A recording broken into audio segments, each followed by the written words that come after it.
આજે આપણે ભીંડાનું શાક બનાવીશું. તો ભીંડું છે તેને આપણે સમારીને તૈયાર કરી લઈશું.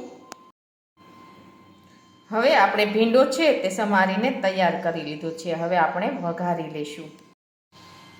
હવે આપણે શાક વઘારવા માટે તેલ છે તે ગરમ કરવા મૂકીશું.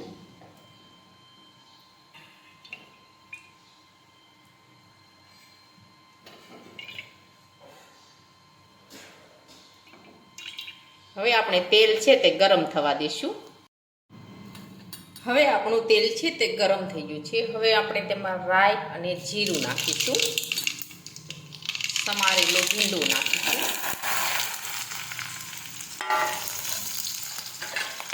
હવે આપણે સાતળી લઈશું.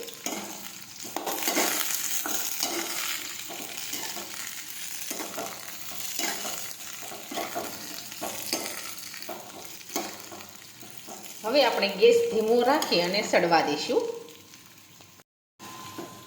હવે આપણો ભીંડો છે તે એકદમ સરસ સડી ગયો છે. હવે આપણે તેમાં બધા મસાલા નાખી દઈશું.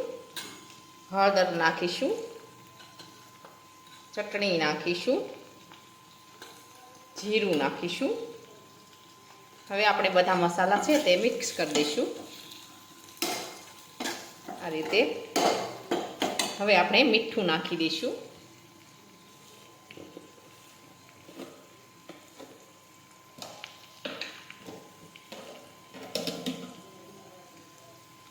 ફરી પાછું આપણે આ રીતે સાતળી લઈશું.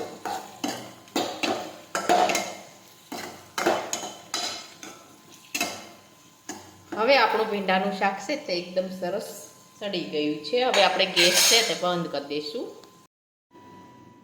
હવે આપણું ભીંડાનું શાક છે તે એકદમ સરસ બનીને તૈયાર થઈ ગયું છે. અને અમારો આ વિડીયો ગમે તો મારી JK કુકિંગ્સ એન્ડ હેન્ડવર્ક ચેનલને લાઈક કરો, શેર કરો અને સબસ્ક્રાઈબ કરો.